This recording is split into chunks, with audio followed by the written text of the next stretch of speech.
오늘 본문의 요단강 도하 사건은요, 홍해 도하와 함께 이스라엘 역사에서 가장 기이한 사건 중에 하나로 손꼽히게 됩니다. 그러니까 홍해를 건너물 통해서 이스라엘 백성들이 애굽에서의 노예 생활을 청산하는 것을 의미했다면, 이제 요단강을 건너간다라는 것은 하나님이 주시는 새 땅에서 새로운 삶을 살아가게 됐음을 말씀하고 있습니다.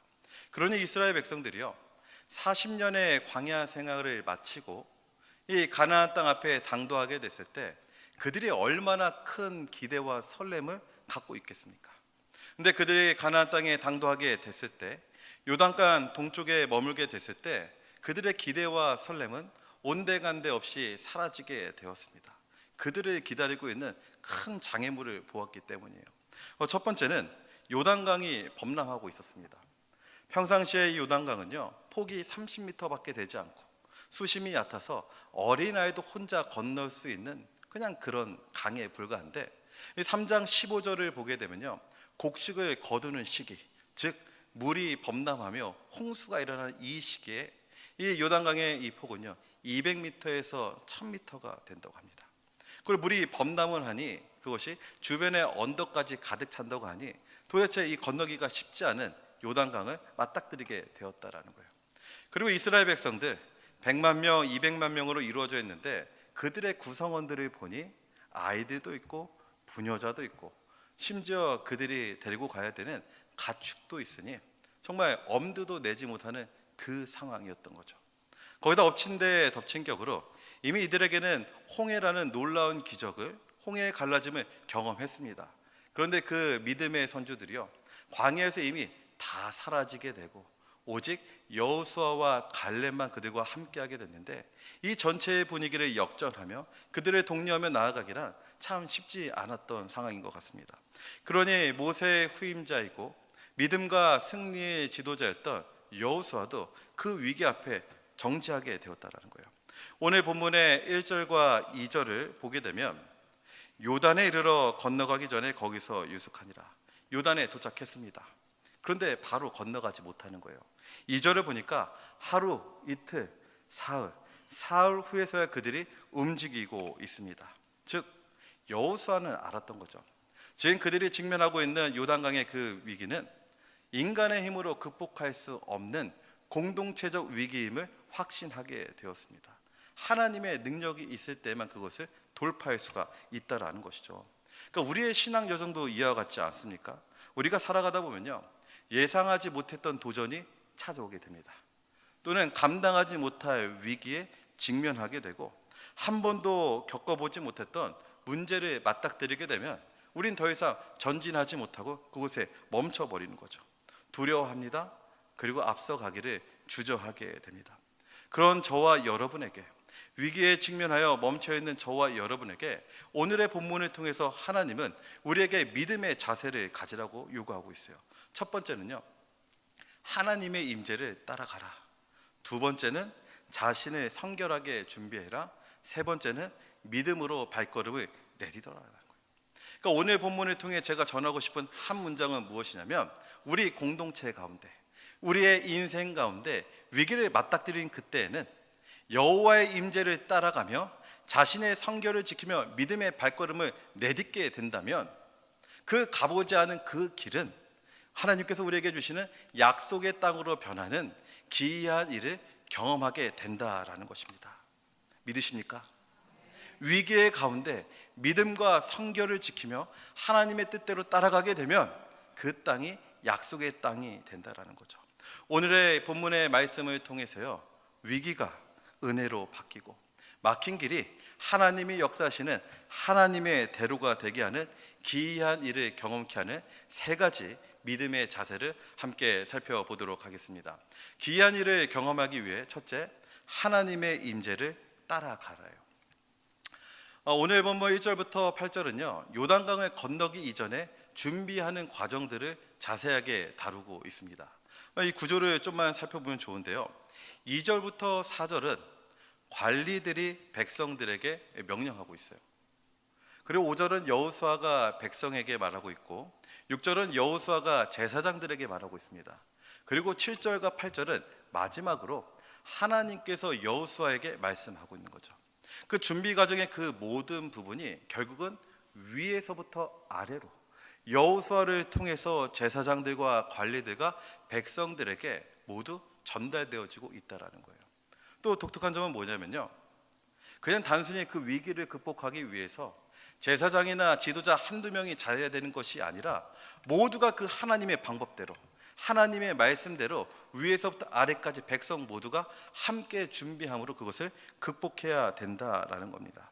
그렇다면 하나님께서 위로부터 말씀해 주시는 도하의 준비의 과정에서 첫 번째로 그들에게 준비되는 것은 무엇이냐면 3절을 보게 되면 너희는 레위 사람 제사장들이 너희 하나님 여호와의 언약궤에 매는 것을 보거든 너희가 있는 곳을 떠나 그 뒤를 따르라.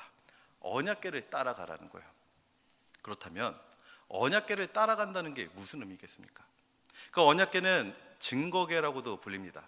아카시아 나무로 만들어지고 순금으로 그것이 덧입혀져요. 그래서 이 언약궤가 있어야지 성막이 성막으로서 완성이 되고요, 이 언약궤가 있어야지 성전이 성전으로서 인정을 받게 됩니다. 또 아무리 자신들이 하나님의 백성이라고 하지만 이 언약궤가 없다고 한다면 그 나라를 그 누구도 하나님의 나라라고 부르지 않아요. 즉 그 백성들의 정체성과 삶 가운데 가장 중요한 것은 바로 이 언약궤예요. 그러니 성전과 성막에서도 가장 깊숙한 곳에, 가장 은밀한 곳인 지성소에 이 언약궤가 보관되게 됩니다. 그리고 언약궤 안을 보게 되면요, 십계명의 두 돌판이 있고 아론의 쌍난 지팡이가 있으며 그리고 만나가 들어가 있는 항아리가 그 언약궤 안에 있다라는 거예요. 그래서 이 언약궤가 의미하는 것은 무엇이냐면 출애굽기 25장하고 민수기 7장을 보면 이스라엘 백성의 중보자이자 대표인 모세가 하나님과 대화하고 소통하는 자리가 바로 언약궤의 위요 언약궤 앞이었다는 거예요. 그러니까 언약궤를 따라간다 했을 때 언약궤가 상징하는 것은 무엇이냐면 말씀하시는 하나님의 임재를 상징해요.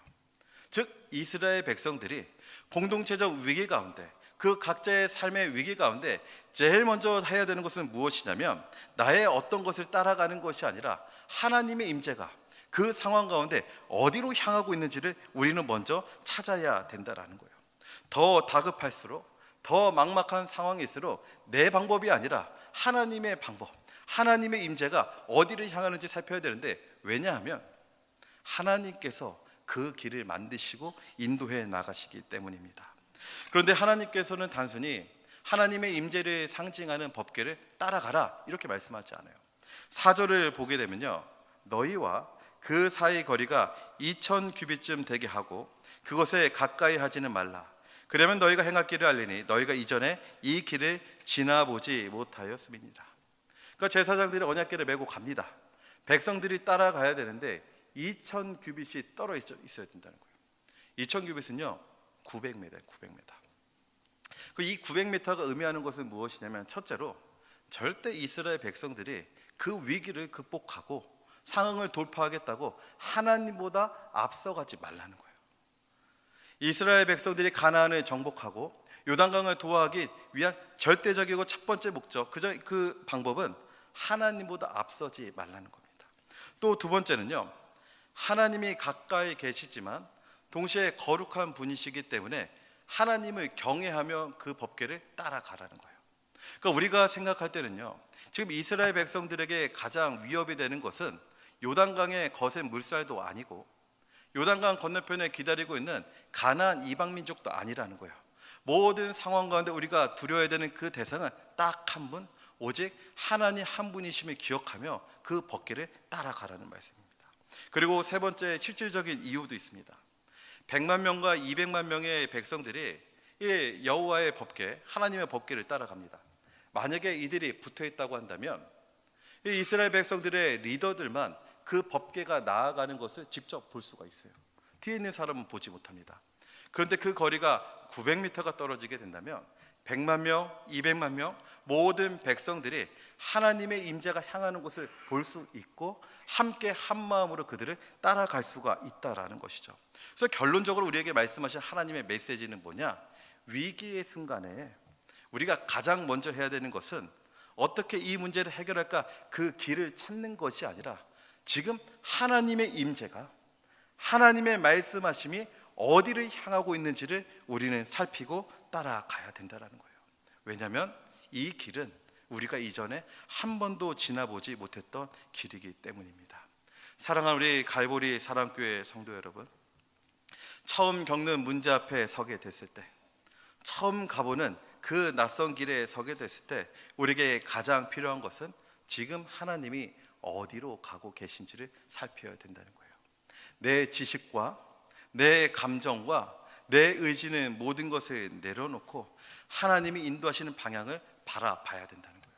더 나아간다면 우리 공동체가 하나 되고 한 마음으로 하나님이 향하시는 그 방을 향해 나아갈 때, 그때 우리는 하나님이 저와 여러분에게 예비하신 기이한 일, 놀라운 일, 기적을 경험할 수가 있는 것입니다.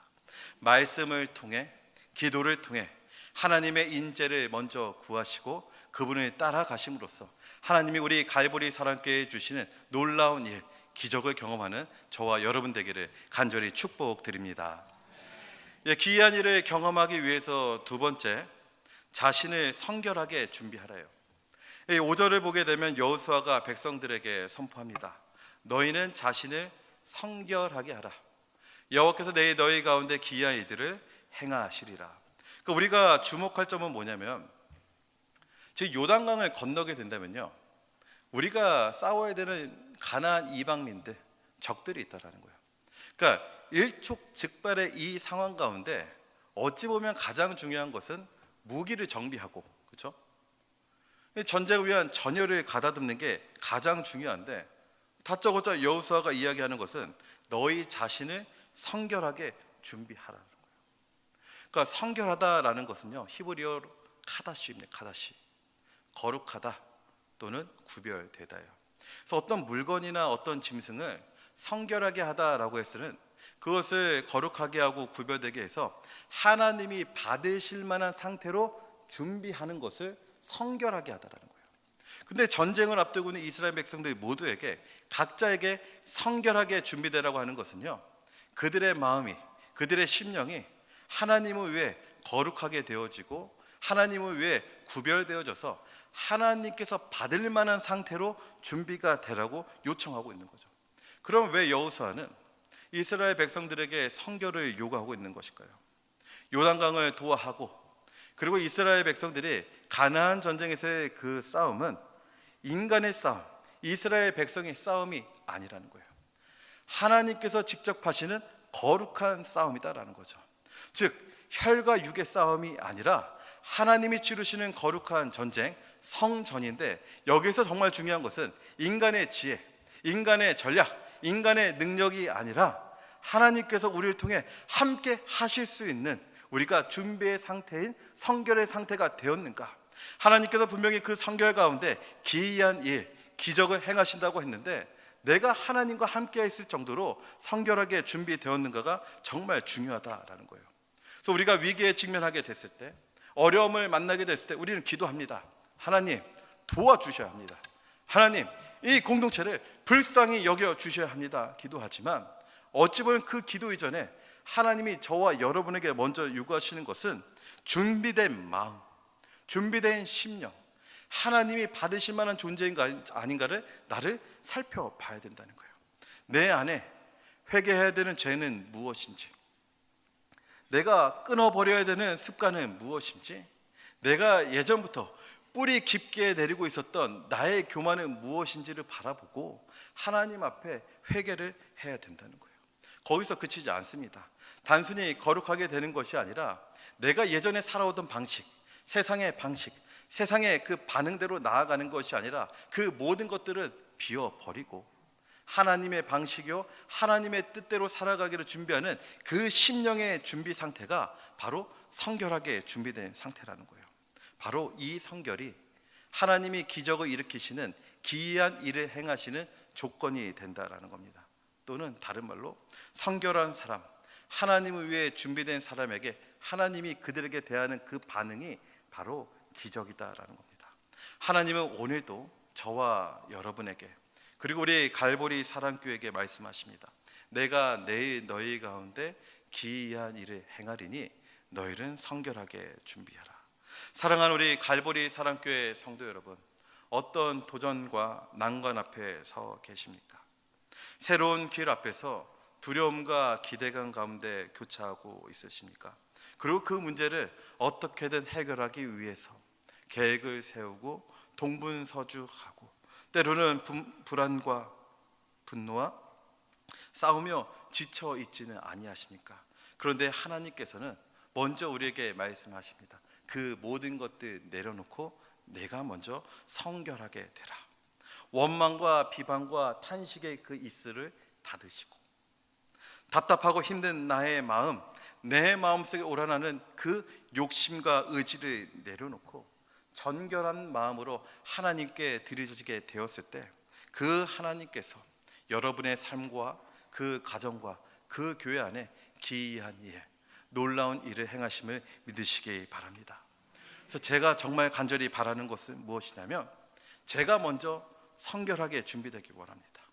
그리고 우리 갈보리 사랑교회가 성결하게 준비되어짐을 통해서 하나님께서 준비하시는 놀라운 일을 경험하시는 기적의 공동체, 우리 교회가 되기를 간절히 축복드립니다. 기이한 일을 경험하기 위해 셋째로요, 믿음의 발을 내디뎌라. 드디어 3일이 지나고 아침이 밝았습니다.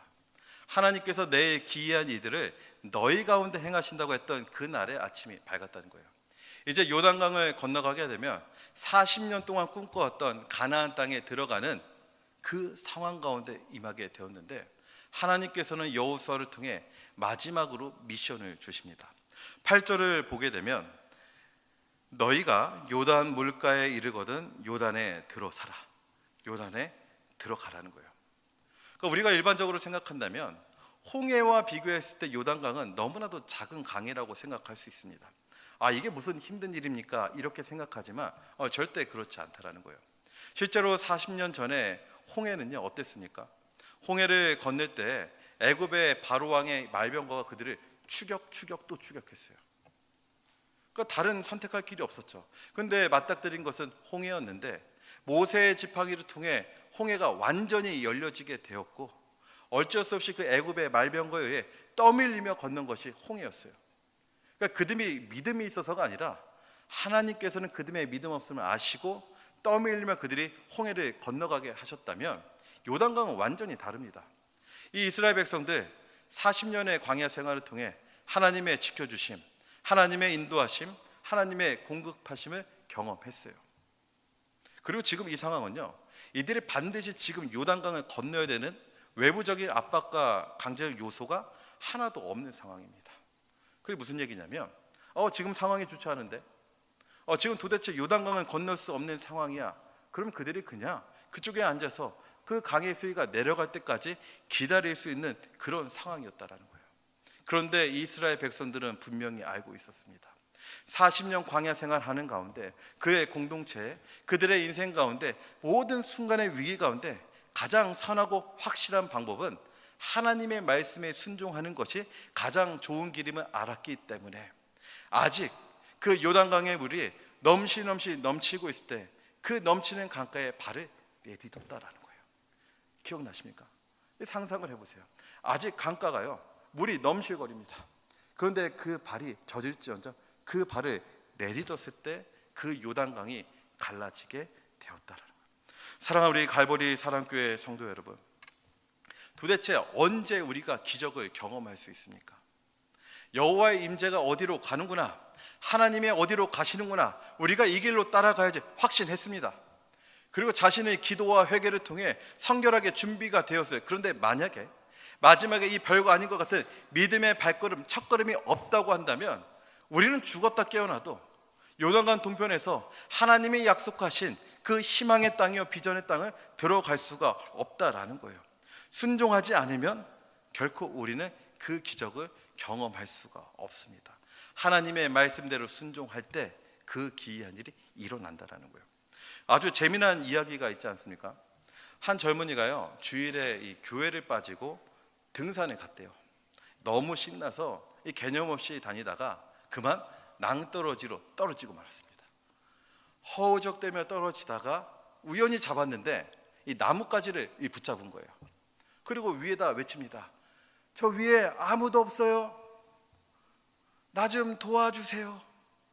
팔에 힘이 빠지는 그때 한운 수 없이 하나님께 간절히 기도하는 거예요. 하나님,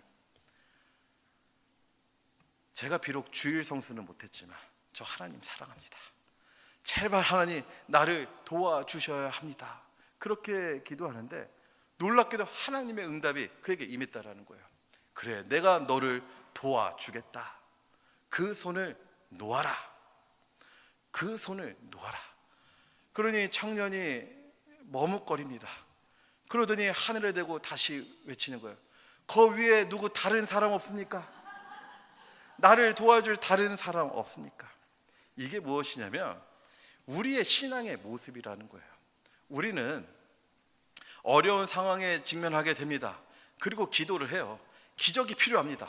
하나님, 기이한 일을 나에게 행해 주시옵소서 기도를 간절히 합니다. 그런데 만약에 그 방법이 내가 원하는 방법이 아니라면 우린 그런 하나님 붙들지 않고 다른 방법을 찾게 된다라는 거예요. 근데 오늘의 말씀도 그렇고 우리의 인생도 분명합니다. 우리가 하나님의 기적, 하나님의 일하심을 경험하기 위해서는 내 뜻이 아니라 하나님의 뜻, 하나님의 말씀에 순종할 때 하나님의 기적을 경험할 수 있다라는 것이죠. 사랑하는 우리 갈보리 사랑교회 성도 여러분, 아직도 여러분 앞에 갈라지지 않은 요단강이 있습니까? 아직 해결되지 않은 문제가 있고 결정을 내려야 되는 상황에 있고 불확실한 미래가 있습니까? 그래서 자꾸 하나님께 기도합니까? 하나님, 이 길을 열어주시옵소서. 이 요단강이 갈라지게 하여 주시옵소서. 그럼 제가 들어가겠습니다. 그러면 하나님은 오늘 이 말씀을 통해 저와 여러분에게 말씀합니다. 내가 말하노니 먼저 들어가라. 믿음의 발걸음으로 먼저 순종하며 나아간다면 내가 그 길을 내겠다 말씀하고 있는 거죠. 믿음이라는 거는요, 상황이 바뀌고 믿건 안 믿건 모든 사람이 할 수 있는 그것을 감당하는 것이 믿음이 아니라 상황도 여의치 않고 내 감정도 여의치 않은 그 순간 가운데 하나님의 말씀을 확신하고 나아가는 그 믿음의 발걸음이 진정한 믿음임을 우리에게 말씀하고 있습니다. 그러니 우리는 어떤 상황에서도 절대로 포기하고 주저앉으면 안 돼요. 요단강에 넘실거리는 그 강 앞에서 주저하고 이 약속의 땅을 포기하면 안 된다라는 거예요. 안 된다, 안 된다, 망했다, 망했다라며 이 모든 상황을 포기하는 것이 아니라 하나님이 우리에게 약속하신 그 약속의 땅을 위하여, 하나님이 저와 여러분의 인생 가운데 그리고 우리 교회 가운데 주신 하나님의 비전을 이루기 위하여, 하나님의 영광을 위하여 우리는 오늘도 말씀에 순종하며 믿음의 행진에 나아가야 된다라는 거예요. 그럴 때 하나님께서는 부족한 저의 인생 가운데, 여러분과 우리의 인생 가운데 참된 순종을 기쁘게 받으시고 기이한 일을 행하심을 믿으시는 저와 여러분 되기를 간절히 축복드립니다. 예, 말씀을 정리하겠습니다. 요단강 앞에 선 이스라엘 이 백성들처럼요, 우리도 종종 가보지 않는 길 앞에 서게 됩니다. 오늘의 본문은 우리에게 말씀하지 않습니까? 다른 것을 바라보는 것이 아니라 지금 하나님의 임재가 어디로 향하고 있는지 우리 기도하면요, 우리 말씀 들으면 분명히 알아요. 그걸 따라가라는 거예요. 또 이런저런 방법을 찾는 것이 아니라 내가 정말 하나님의 기이한 일을 감당할 수 있을 정도로 성결하게 준비되었는지, 하나님 앞에 두 손을 모아 눈을 감고 기도는 하고 있지만 여전히 내 안에 불안함은 없고 불편함은 없는지 자신을 준비시켜야 됩니다. 그리고 확신이 되었다면 믿음의 발걸음을 통해 전진 또 전진해야 돼요. 우리 갈보리 사랑교회는 우리 각자의 인생은요, 어려움을 만났다고 거기에 주저앉고 멈춰서는 것이 아니라 하나님께서 우리 갈보리 사랑교회에 주신 그 비전을 따라서 우리는 나아가야 됩니다. 아무리 좋지 않은 상황일지라도요, 혼란스럽고 안타까운 탄식과 서러움이 터져나오고 눈물 없이는 견딜 수 없는 그 모든 상황일지라도, 모두가 안 된다고 말할지라도 우리는요, 우리 갈보리 사랑교회 주신 하나님의 믿음의 비전을 끝까지 붙들고 나아가야 된다는 거예요. 더 뜨겁게 예배해야 되고, 더 뜨겁게 전도해야 되고, 더 뜨겁게 하나님 사랑, 이웃 사랑을 위해 우리를 헌신해야 된다라는 것이죠. 사랑하는 우리 갈보리 사랑교회 성도 여러분, 여러분은 어떤 기이한 일을 경험하기를 원하십니까? 갑자기 사업이 잘 되고 재정의 안정성이 확보가 되어지고 우리 자녀들이 인생의 역전을 통해 성공하고 늘 좋은 일만 일어나는 이 기이한 일 경험하고 원하십니까? 내가 이렇게 아픈데 이 아픔이 한순간에 치유되는 그 기이한 일을 경험하기를 원하십니까? 또 교회가 부흥하기를 원하고 교회가 언제나 일손이 넘쳐나서 하나님의 일을 감당하는 데 부족함이 없는 그 기이한 일이 일어나기를 간절히 원하십니까? 저는 이걸 간절히 원해요. 그런데 이 말씀을 읽고 묵상하고 이번 한 주를 지나가는 가운데 제가 정말 간절히 바라는 것은 그 사치스러운 무슨 기적이 일어나는 것이 아니라 저에게는 기도할 때마다 필요했습니다. 내 인생을 붙들고 계신 분이 하나님이시라는 것, 그것을 믿는 확신. 우리 갈보리 사랑교회가 몇 명의 사람들에게 움직이는 것이 아니라 하나님께서 주인 되시고 하나님께서 인도하신다는 그 사실을 믿는 그 기적이 저한테 필요했다라는 거예요. 어찌 보면 너무나도 슬펐습니다. 어찌 당연한 것이 나의 기도 제목의 기적이 되었을까? 그런데 오늘의 본문을 보는 가운데 우리에게 주시는 메시지는 뭐냐면, 이스라엘 백성들에게 일어났던 가장 기이한 일은 요단강이 갈라지고 이스라엘 백성들이 가나안을 정복하는 게 아니었어요. 최악의 상황이었고 희망을 품을 수 없는 그 상황 가운데에서도 그들에게 믿었던 확신, 하나님이 함께 하시고 하나님이 인도하신다는 그 확신이야말로 이들에게 있었던 가장 큰 기적 아니겠습니까? 여러분, 이 십자가를 보시면 무엇이 떠오르십니까? 하나님이 예수 그리스도의 피값으로 사신 우리 갈보리 사랑교회를 유지하시고 감당하신다라는 그 기적 같은 일, 그 기이한 일을 확신하시고 어떤 상황과 삶 가운데에서도 주저하며 머물러 앉는 것이 아니라 하나님이 저와 여러분에게 주신 그 사명을 붙들고 믿음의 전진을 해나가시는 우리 갈보리 사랑교회 여러분과 저의 인생 되기를 간절히 축복드립니다.